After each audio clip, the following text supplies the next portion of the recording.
So we were to start with what is called as types of packaging. मैंने आपको example दिया था कि आपने Amazon से एक मोबाइल फोन खरीदा, फोल्ड फोन.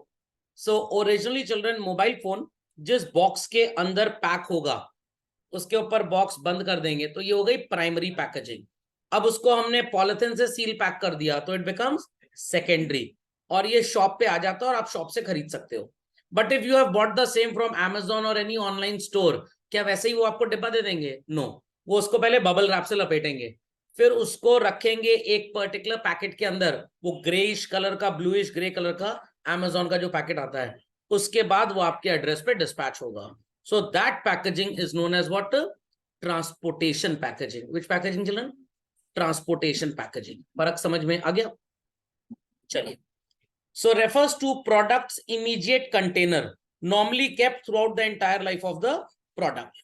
टूथपेस्ट जिस ट्यूब के अंदर मिलेगा वो प्राइमरी पैकेजिंग है. और जब आप मार्केट में टूथपेस्ट खरीदने जाते हैं बच्चों के, ऐसे ट्यूब मिलती है आपको? No, it is covered with a thin cardboard box. गत्ते का पतला से कंटेनर होता है, वो कौन सी पैकेजिंग होगी? सेकेंडरी. और अगर आप इस ग्रोसरी आइटम को फ्लिपकार्ट या Amazon से मंगवाएंगे तो उनके ग्रीन कलर के बॉक्सेस होते हैं, वो उसमें लाते हैं, उसको ओपन करके फिर आपको डिलीवर कर देते हैं. That packaging is called as transportation. समझ में आ गया? Primary package. अब कार जैसी चीज की हम बात करें बच्चों, क्या कार में कुछ प्राइमरी पैकेजिंग या सेकेंडरी पैकेजिंग होगी? नो. कार में सिर्फ ट्रांसपोर्टेशन पैकेजिंग होती है बस. When the car is uploaded on a truck, trailer जो बड़ा सा होता है, और उसको चेन से बांध दिया जाता है ताकि वो हिल के निकल ना जाए. तो some products like cars and all have only transportation packaging. They do not have primary or secondary. But sir car की सीट में तो पॉलिथीन चढ़ा होता है, सॉरी टू से वो पैकेजिंग नहीं होता है. Okay. Secondary packaging, additional layers. जैसे आपने देखा कि भाई 2.25 लीटर्स की कोल्ड ड्रिंक की बोतल, तो जो कोल्ड ड्रिंक बेवरेज है वो प्लास्टिक की बोतल में, प्राइमरी पैकेजिंग. 9 बॉटल्स को एक कार्डबोर्ड बॉक्स में सजा दिया गया, that is known as secondary. और इसके बाद फर्दर इसको पैक किया जाए ट्रांसपोर्ट पर्पस के लिए, then it becomes transportation packaging. Many a times secondary packaging only serves as transportation packaging. Transportation packaging अलग से नहीं होती है. बटर खरीदा होगा आपने, तो butter is wrapped with that butter paper, that is called as primary packaging. फिर उसको एक पतले से हार्डबोर्ड बॉक्स में रखते हैं, तो वो सेकेंडरी. अब आप दुकान पे जाते हो, यही आपको मिल जाता है. तो यहाँ ट्रांसपोर्टेशन पैकेजिंग आपके लिए नहीं है, शॉपकीपर को 24 या 20 के बटर के कंटेनर्स एक कार्डबोर्ड बॉक्स में भेजे गए थे. शॉपकीपर उसमें से एक एक निकाल के आपको भेजता है. तो शॉपकीपर के एंड पे ट्रांसपोर्टेशन पैकेजिंग है, बट आपके एंड पे वो नहीं होगा. आप जब मार्केट से सामान खरीदने जाते हैं तो शॉपकीपर बैग में या पॉलिथीन में सामान रख के देता है, तो that polythene could be called as transportation packaging. तो रिटेलर का ट्रांसपोर्टेशन पैकेजिंग अलग है चिल्ड्रन, होलसेलर का ट्रांसपोर्टेशन पैकेजिंग अलग है. समझ गए बात को? समझ गए बात को चिल्ड्रन? तो जो गत्ते के डिब्बे में आप सामान डालते हैं ना, this is known as what? Transportation packaging. Any doubts on this? चलिए. So please put this heading children. There are 4 functions of packaging. मतलब पैकेजिंग का इंपॉर्टेंस भी आप इसको बोल सकते हैं क्विकली. चलिए. कार्डबोर्ड बॉक्स हो बच्चों, या सेकेंडरी पैकेजिंग थिन गत्ते का डिब्बा हो जिसके अंदर टूथपेस्ट की ट्यूब या बटर स्टोर्ड होता है, उसके ऊपर प्रोडक्ट के इंग्रेडिएंट्स, खाने पीने का सामान है तो expiry date, date of manufacture, batch number, किस लॉट में वो बना था एंड ऑल दैट सब मेंशन्ड होता है. और ये हो गया what is called as identification. Many a times अगर हम बात करें हेयर डाई की चिल्ड्रन, या नॉर का सूपी नूडल्स, या आपने सूप बनाने वाला पैकेट खरीद लिया, या आपने वो डोसा इडली बनाने वाले कंटेनर्स खरीद लिए, तो उसमें कैसे उसको बनाना है, डायरेक्शन फॉर यूज भी लिखा होता है. That is known as product usage. देखा होगा कभी आपने, टूथपेस्ट के ऊपर भी लिखा होता है इसको स्क्वीज करना है आपको, लाइकवाइज. समझना क्या? और अगर प्रोडक्ट बढ़िया तरीके से पैक्ड है चिल्ड्रन, तो वो प्रोटेक्टेड रहता है. सर जैसे एक एग्जांपल दीजिए, कॉफी 70 रुपीज की आती है, 25 ग्राम 20 ग्राम नेस्कैफे की चिल्ड्रन. अगर आप उसकी डिब्बी खोल के दूसरी डिब्बी में डाल देंगे, वो भी प्लास्टिक की डिब्बी में, हो सकता है मॉइस्चर से पूरी कॉफी बर्बाद हो जाए. और अगर 10 रुपए वाला सैशे है तो आप उसमें से कॉफी पाउडर निकालिए और वापस रबड़ बैंड से उसको टाइट करके रख दीजिए. Else what will happen? Air pressure की वजह से वो कॉफी मॉइस्चराइज करके खराब हो जाएगी पूरी की पूरी। समझ में आ गया? That is enables production. Sir product का प्रमोशन कैसे होता है?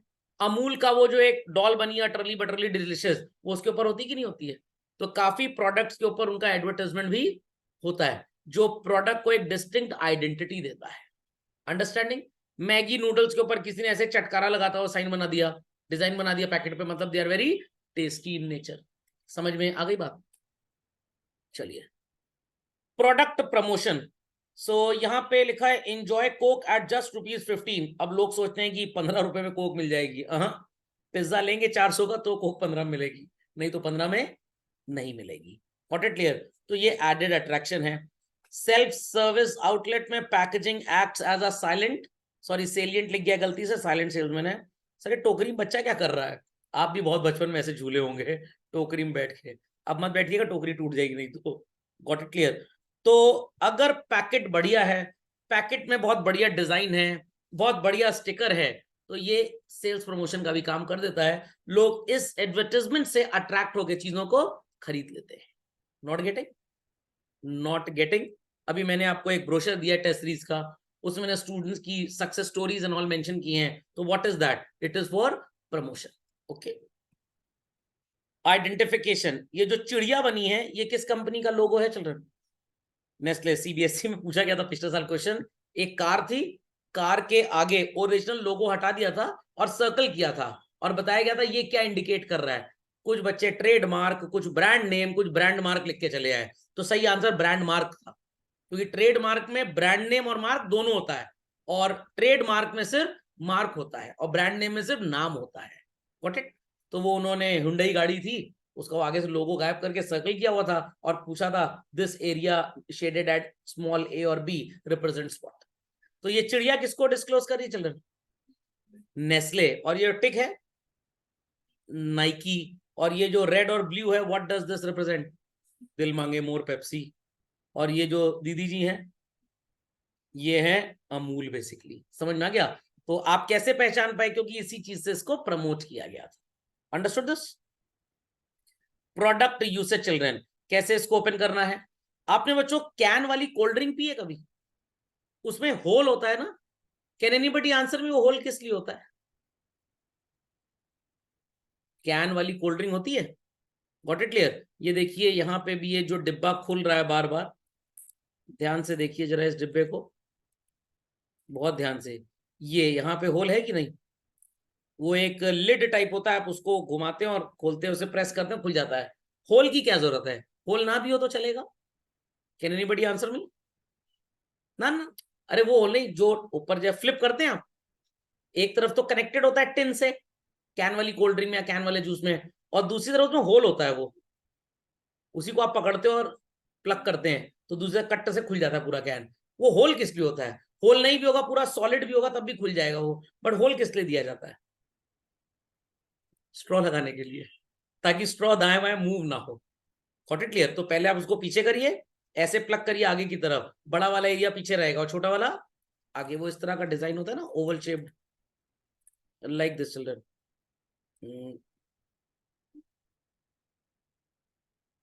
ये एरिया और ये होल होता है यहाँ पे बेसिकली। Got it? और आप यहीं से पकड़ के उसे प्लग करते ये हिस्सा अंदर चला जाता है and it gets opened basically. तो वो होल किस लिए? फिर उसको वापस नचा के आप उसमें स्ट्रॉ लगा दीजिए, तो स्ट्रॉ दाएं बाएं मूव नहीं होगी। ये है डिजाइनिंग। नहीं समझे बात को? समझ में आ गया? चलिए, ऐसे ही आपने देखा होगा छोटी डिब्बी सौंफ वाली, उसमें सो कॉल्ड एक बड़ा होता है एरिया ओपन करने के लिए, एक छोटा। आपने पेपर और सॉल्ट के बॉक्सेस देखे होंगे कैच का, उसमें अलग अलग टाइप ऑफ होल्स हैं। ज्यादा होल मतलब ज्यादा पोर करना है, एक है उसमें पूरा मुंह खुला रहता है तो उसमें और ज्यादा आप पेपर या सॉल्ट निकाल सकते हैं। तो this is designing children, product का यूसेज उससे है। आपने देखा होगा जूस आता है रियल का, कैप लगा होता है, बाकी गत्ते का होता है। पूरी बोतल बनाएंगे प्लास्टिक की तो कॉस्ट बढ़ेगी, ठीक है। कैप आप रख सकते हो तो ऊपर वाला पोर्शन बस कॉपी कर लिया। मटके और घड़े में भी ऐसा ही होने लग गया है, टैप लगाने लग गए लोग मटके में। प्रोडक्ट यूसेज बिकम्स इजी अगर आपकी पैकेजिंग अच्छी है तो। एनेबल्स प्रोडक्शन, अगर प्रॉपरली पैक्ड कंटेनर है चिल्ड्रन तो आपको कभी भी प्रॉब्लम नहीं आएगी, कोई टूट फूट नहीं होगा, कोई ब्रेकेज नहीं होगा, कोई लीकेज नहीं होगा, कोई पिल्फरेज नहीं होगा। तो इसीलिए पैकिंग प्रोडक्ट की बहुत अच्छी होनी चाहिए. If it is not properly packed, किसी जमाने में रोड साइड फूड जो मिलता था वो पन्नी में डाला जाता था, बट पता लगा कि भाई पन्नी बैन हो गई है, इससे कैंसर हो सकता है, तो प्लास्टिक के कंटेनर बॉक्सेस आ गए. अब चाउमीन है तो भाई आपको फोर्क से खाना पड़ेगा, फ्राइड राइस है तो आप स्पून से भी खा सकते हैं. अब दोनों का एक कॉम्बिनेशन आ गया है. अगर आपने देखा हो, वो बीच में 2 कांटा निकला रहता है, वो फोर्क का भी काम करेगा और स्पून का भी काम करेगा. Understood this? Merits of packaging children, झटपट लिखिए, then I explain this. McDonald's visit किया होगा आपने. Does any waiter comes to take the order and deliver the product on the table? No. It is classified as which type of service? Self service. ये Japanese concept है, उसके बाद इसको America ने adopt किया. सर इससे फायदा क्या होता है? इससे फायदा ये होता है चिल्ड्रन, जो हमारी लेबर कॉस्ट वेटर्स पे खर्च होती है वो बहुत कम हो जाती है. Got it clear? पैकेजिंग बढ़िया होगी तो प्रोडक्ट आपका इजीली बिक जाएगा. आप रिलायंस स्मार्ट पॉइंट जाइए, या आप स्पेंसर्स, पहले हुआ करता था, बहुत कम जगह इंडिया में है, ऐसे स्टोर्स में जाके आप सामान खुद खरीद सकते हैं. इतने बढ़िया तरीके से उनको डिजाइन किया गया है कि आपको पता लग जाता है कि उनकी क्वालिटी क्वांटिटी किस तरह की है. यहाँ पे असिस्टेंट की जरूरत ही नहीं होती है. इजी डे का नाम सुना है चिल्ड्रन? बिग बाजार के बड़े स्टोर्स हुआ करते थे, where Big Bazaar was enable to open their big stores. उन्होंने सिर्फ everyday items, fast moving consumer goods जिसको बोलते हैं, जनरल मर्चेंट, बनिया की दुकान का सामान एक छोटे स्टोर में रखवाना स्टार्ट किया, जिसका नाम क्या रखा? Easy day. रिलायंस ने जब बिग बाजार को टेक ओवर कर लिया तो उनका जो एफबीबी था, कपड़े का business, that has now become Reliance trends. जूते चप्पल वाला तो रिलायंस का अपना ही था, इट इज फुटप्रिंट्स. और रिलायंस के जो छोटे स्टोर्स हैं जहां पे ये परचून का सामान बिकता है, भाजी तरकारी सब्जी रोजमर्रा के item, provision store, that is called as Reliance Smart Point. Understood? तो these are self service outlets. यहाँ पे आपको कोई कस्टमर पकड़ने वाला काम या सो कॉल्ड कोई सेल्समैन बिल्कुल भी नहीं मिलेगा. और ये चीज एग्जाम में पूछी भी जाती है, what is the advantage of self service outlet over other type of traditional general merchant provision stores? So the biggest advantage is this कि आपको ज्यादा एक्सप्लोर करने का मौका मिलता है. अच्छा सर, वो गायब करके चुरा के ले जाए तो? Products are bar coded. अगर आप कोशिश भी करेंगे चुराने की तो अलार्म बजने लग जाएगा.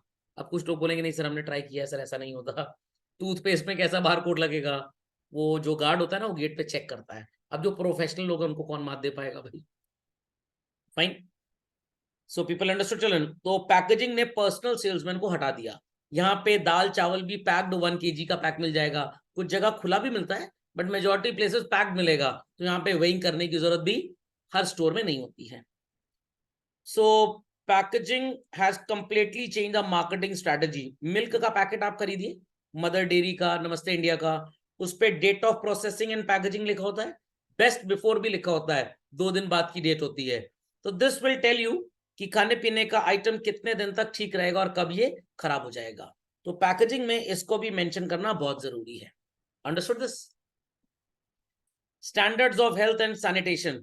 आपने प्रोडक्ट में क्या लिखा है, स्पेशली ये फूड आइटम्स में ज्यादा काम आता है चिल्ड्रन, और इसके ऊपर एक नंबर होता है, that is FSSAI number, FSSAI, food safety and standards authority of India.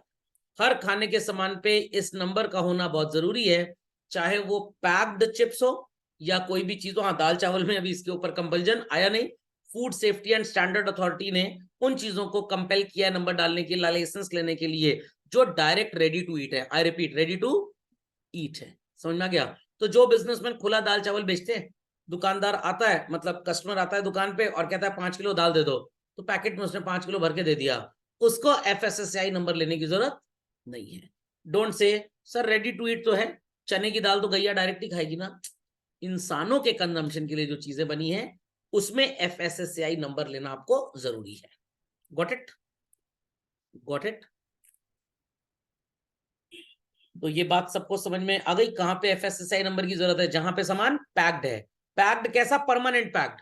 मतलब sir you went to a shop to buy namkeen, अगर नमकीन क्लोज्ड पैकेट में है जहां नमकीन नजर नहीं आ रही, तो FSSAI नंबर होना बहुत जरूरी है. बट अगर नमकीन ट्रांसपेरेंट पैकेट में रबर बैंड से लपेट के बेची जा रही है children, there taking FSSAI number is not compulsory. अगर ट्रेन में चाय पोर करके बिक रही है कप में, तो FSSAI number is not compulsory. But अगर कोई पैकेट वाली कोल्ड कॉफी है या डिब्बे वाली कोल्ड कॉफी है, उस पे FSSAI नंबर होना जरूरी है। प्रोडक्ट डिफरेंशिएशन, आप पहचान लेंगे कि भाई प्रोडक्ट कौन सा महंगा है, सस्ता है, बड़ा है, छोटा है, उसकी पैकिंग से। डेयरी मिल्क की 10 रुपए वाली चॉकलेट आती है, the product size is very small. 40 रुपए वाली चॉकलेट होगी तो product size is quite large. समझे बात को या नहीं समझे? What it? लेबलिंग, लेबल तो पता ही क्या होता है चलो, डायरेक्शंस फॉर यूज सब कुछ पता होता है। तो आप बोल सकते हैं label is a biodata for the product. लिख लीजिए, इस लाइन को काफी काम आएगी।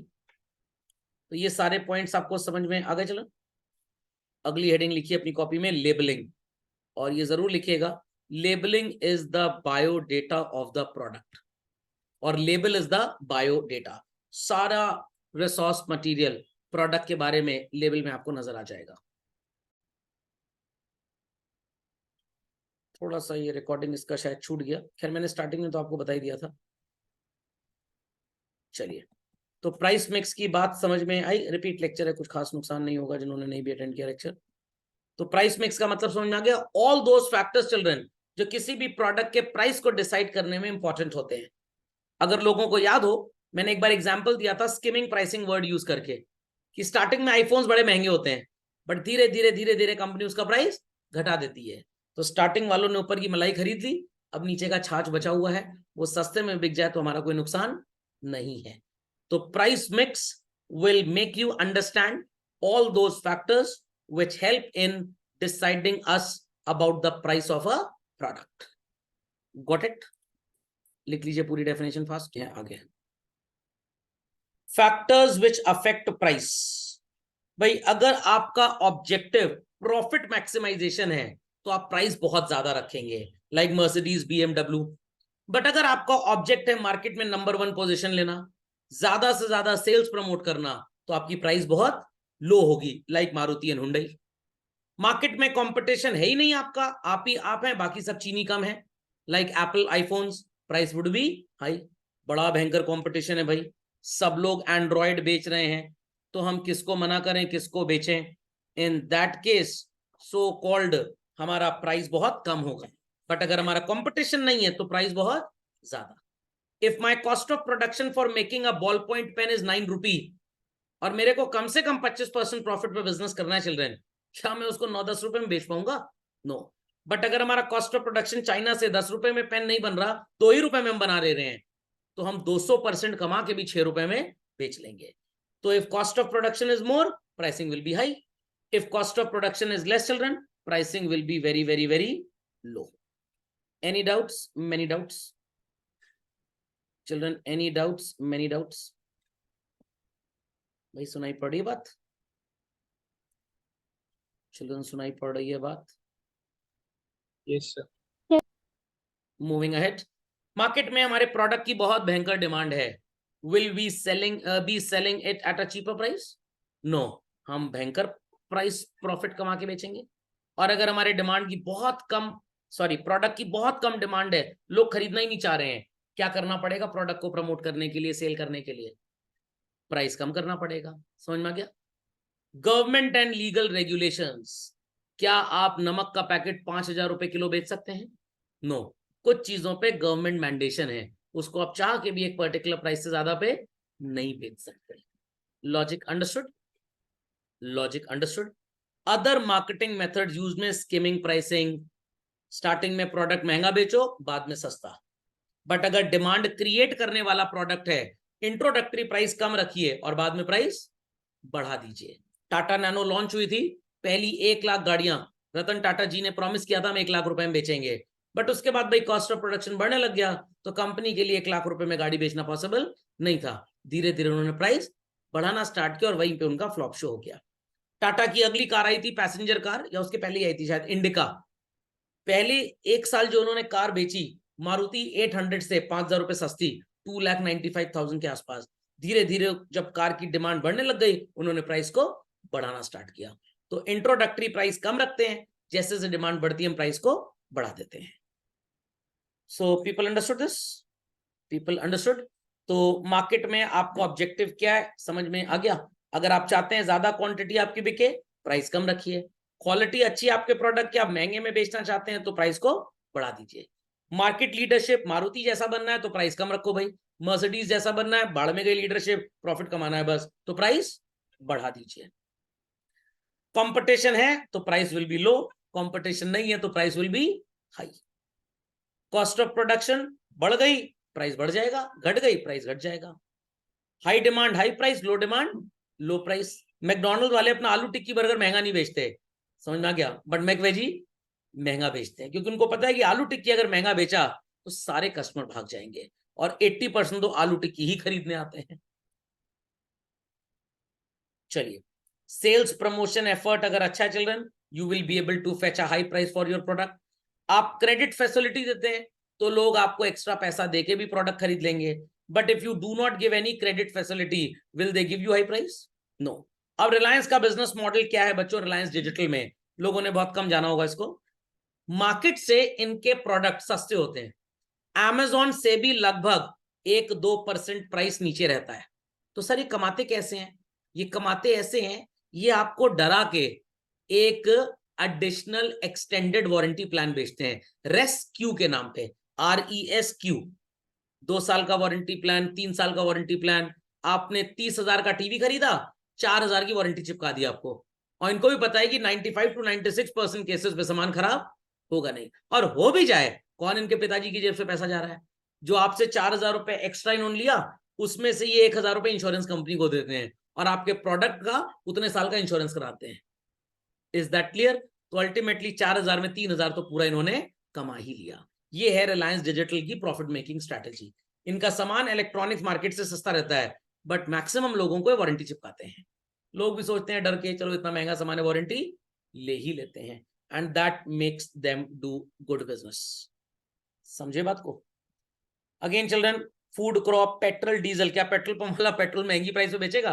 दिवाली वाले दिन बहुत डिमांड थी इसकी, तो महंगे में नहीं बेच सकते। राशन की दुकान पे मिलने वाला राशन का सामान क्या महंगी प्राइस पे बिक सकता है? बिल्कुल नहीं बेच सकते बच्चों। What it next we have what is called as place mix. झटपट लिख ले बच्चों। तो जैसे प्राइस पिक्स में आपने देखा, all those factors which we study which help in fixing the price were there, but place mix में चिल्ड्रन वील स्टडी फैक्टर्स जहां पे इस प्रोडक्ट को बेचा जा सकता है। Warehousing, channel of distribution इसी में आता है। लिख दिया सबने? चिल्ड्रन लिख लिया? चलो, concerned with transferring of goods and services from the place it is being produced at the correct time to the place where they are being demanded। Amazon की एक केस स्टोरी मैंने आपके साथ शेयर की थी, जब इनका वो great India festival and all that चलता चल रहा है, ये नॉर्मल टाइम से भी तेज डिलीवरी करते हैं ताकि कस्टमर का मन ना बदल जाए। नॉर्मली ये बोलेंगे एक पर्टिकुलर आपने टी शर्ट ऑर्डर की, लेटेस्ट से 4 दिन में आएगी, बट ग्रेट इंडिया सेल में आप ऑर्डर करिए आज रात 12 बजे से पहले, हम 24 घंटे के अंदर आपको डिलीवर करवा देंगे। तो इस वजह से भी कस्टमर सामान खरीद लेता है। ओके, तो कंज्यूमर कौन है आपको पता है, right time right place. Main जो आपको पढ़ना है प्लेस मिक्स में, that is channel of distribution. समझ में आ गई बात? झटपट इसको कॉपी कर ले। फिजिकल डिस्ट्रीब्यूशन का मतलब है moving goods from the place they are being produced और stored up till the place of customer. तो सबसे पहले आपको अपना स्टॉक मैनेज करना पड़ेगा, आपको टाइम पे वेयरहाउस पे वो स्टॉक स्टोर करना पड़ेगा, सो दैट जब डिलीवरी की बात हो तो वहां से इजिली ट्रांसपोर्ट हो जाए। So for example children, if I talk about Uttar Pradesh, तो यहाँ पे हमारे Amazon वालों ने, रिलायंस वालों ने, फ्लिपकार्ट वालों ने अलग अलग जगह पे अपने वेयर हाउस बनाए हुए हैं। वहां पे सामान रहता है, जैसे ही ऑर्डर होता है वहां से पहुंचा दिया जाता है। Is that clear? तो supposingly there is a person जिसका manufacturing hub is somewhere in Surat Gujarat, somewhere in Chennai, somewhere in Karnataka Bengaluru, somewhere in let's say Jammu and Kashmir. तो भाई जम्मू एंड कश्मीर से बनाने वाला या सप्लायर जो सामान दे रहा है, उसका ऑर्डर आया बेंगलुरु से, जाने में कम से कम 4 दिन लग जाएंगे। तो in that case it is said कि हम आपकी डिमांड असेस करेंगे, ये फैसिलिटी Amazon देता है अपने सेलर्स को, और आपकी डिमांड के अकॉर्डिंगली बता देंगे कहां पे कब कितना सामान पहुंचा दीजिए। The person, the mediator transportation, वो स्टोर से पिक करके सो कॉल्ड कस्टमर की प्लेस तक पहुंचा देगा, तभी आपको सामान जल्दी मिलता है। बट कुछ चीजें ऐसी होती हैं जो बहुत दूर से आती हैं, तो इट टेक्स टाइम। तो जितना अच्छा physical distribution, channel of distribution होगा, your sales will be that much better. Got it clear? Order processing time should be very, very, very low and transportation should be very fast. जैसे आप Delhi, Mumbai metropolitan cities में grocery items order करिए children, same day delivery है. Cosmetics के items order करिए तो आपको next day delivery मिल जाएगी. खोपड़े में बात गई कि नहीं गई? तो this is the benefit of physical distribution. Stock and inventory का मतलब तो समझ में आ गया. इन्वेंट्री टर्नओवर रेशियो आपने पढ़ा हुआ है चिल्ड्रन. तो जितना ज्यादा इन्वेंट्री टर्नओवर रेशियो होगा एडवांटेज उतना ज्यादा. बट अगर आपने डिमांड असेस नहीं किया ठीक से और ज्यादा गुड्स का स्टॉक मेंटेन कर लिया तो more of your working capital will get blocked. और अगर आपने सफिशिएंट डिमांड असेस करके एकदम ऑप्टिमम स्टॉक मेंटेन किया है तो आपको ज्यादा पैसा वेस्ट करने की जरूरत नहीं पड़ेगी. It's already there in the notes, तो लिखने की जरूरत नहीं है. वेयर हाउसिंग एवरीबडी नोस क्या होता है, no need to tell children. Order processing, जब अमेज़न पे ऑर्डर करते हैं देखते हैं ना, order processed, order shipped, in transit, फिर आउट ऑफ डिलीवरी. तो that is called as order processing. The steps which are there when the order is received at the end of the seller and finally goods are supplied to the buyer. This whole process is known as order processing. Transportation कैसे होगा भाई? अगर बहुत बल्कि goods हैं, क्या आप उन्हें एयर ट्रैवल से भेजेंगे? नो, वो शिप से जाएंगे. चाइना से इंडिया सामान आना है चिल्ड्रन, बहुत ढेर सारा. शिप से आना सस्ता होगा या प्लेन से आना सस्ता होगा? प्लेन से. शिप से आना, बड़े बड़े कंटेनर्स होते हैं, प्लेन के अंदर शायद 2 या 3 कंटेनर आएंगे बस, but ship can accommodate hundreds and thousands of containers. Got it? तो ट्रांसपोर्टेशन का सिंपल मीनिंग है भाई movement of goods from the place of production till the place of consumption. तो every businessman will see to it कि जो भी हमारा transportation है, its cost should be very less children और वेरी हाई. लेस होनी चाहिए, हाई होनी चाहिए? Less. Speed should be fast और स्लो? फास्ट और स्लो? आंसरिंग स्पीड तो स्लो ही है लोगों की. फास्ट और slow? Fast. Simple as that. और गुड्स कस्टमर को नीड के टाइम पे अवेलेबल हो जाए या नीड से 2-4 दिन बाद? शादी है आपके घर में, लहंगा ऑर्डर किया गया दुल्हन का, शादी के 3 दिन बाद आएगा, क्या आप ऑर्डर प्लेस करेंगे? बिल्कुल नहीं करेंगे. चैनल ऑफ डिस्ट्रीब्यूशन लिखिए चिल्ड्रन, इससे बहुत क्वेश्चन बनते हैं और ये बड़ा इंपॉर्टेंट है. चैनल मतलब मीडियम बेसिकली जिसके थ्रू गुड्स आते हैं. चलिए proceed further. So types of channel of distribution is direct and indirect. Direct का मतलब सीधे फैक्ट्री से आपके घर में गुड्स आ गए, that is known as direct और जीरो लेवल. सर ये कहाँ पे इस्तेमाल होता है? ट्रक के केस में. हम हैं टाटा मोटर्स जो ट्रक मैन्युफैक्चर करते हैं और आप हैं ट्रांसपोर्टर. तो सीधे आपने 50 ट्रक का ऑर्डर प्लेस किया तो मैं अपनी फैक्ट्री से आपके प्लेस पे ट्रक पहुंचा दूंगा. बट अगर आपको एक ट्रक खरीदना है तो फैक्ट्री ऑर्डर एंटरटेन नहीं करेगी. फैक्ट्री वुड से डीलर के पास जाइए, शोरूम में ऑर्डर प्लेस करिए, 1 वीक के अंदर आपको ट्रक डिलीवर हो जाएगा. So for some goods and services it is direct channel, but for some it is single channel, double channel, 3 channel and all, it is classified as indirect channels. So इसको लिख लीजिए. So simple and shortest mode होता है children. ये जितने भी आपको Amazon वगैरह नजर आते हैं ये कहने को डायरेक्ट चैनल होते हैं, बट रियलिटी में डायरेक्ट चैनल नहीं होते, क्योंकि ये भी मैन्युफैक्चरर से सामान उठाते हैं उसके गोडाउन से और फिर आपको डिलीवर करते हैं. बट जनरली आपको उस हैजल में नहीं पड़ने की जरूरत है. That's why this online distribution system is a part of direct channel only. समझ में आ गया? तो थ्योरेटिकली डायरेक्ट चैनल का मतलब हुआ सीधे सेलर से बायर तक, बट बीच में भाई सेलर का गोडाउन होगा, Amazon का पर्सन वहां से पिक करेगा, वो किसी ट्रांसपोर्ट कंपनी को पकड़ेगा, वहां पे गुड्स लोड करवाएगा. तो सम प्लेसेस जहां पे Amazon की डिलीवरीज ढेर सारी हैं उनके अपने ट्रक होते हैं, but at most of the places वो किसी ट्रांसपोर्टर की हेल्प ही लेते हैं. ओके, जीरो चैनल समझ गए? इनडायरेक्ट में children we have 1 channel, 2 channel and मतलब 1 लेवल, 2 लेवल एंड 3 लेवल. अब यहाँ पे बीच में किसी में होलसेलर होगा, मैन्युफैक्चरर, होलसेलर, कस्टमर. किसी में मैन्युफैक्चरर होगा, होलसेलर होगा, रिटेलर होगा और कस्टमर. और किसी में मैन्युफैक्चरर है, होलसेलर है, रिटेलर है और उसके बीच में कैरिंग एंड फॉरवर्डिंग एजेंट भी आ जाएगा और तब आपका नंबर आएगा कस्टमर का. तो it is 3 channel. Okay, this will be doing in the next lecture.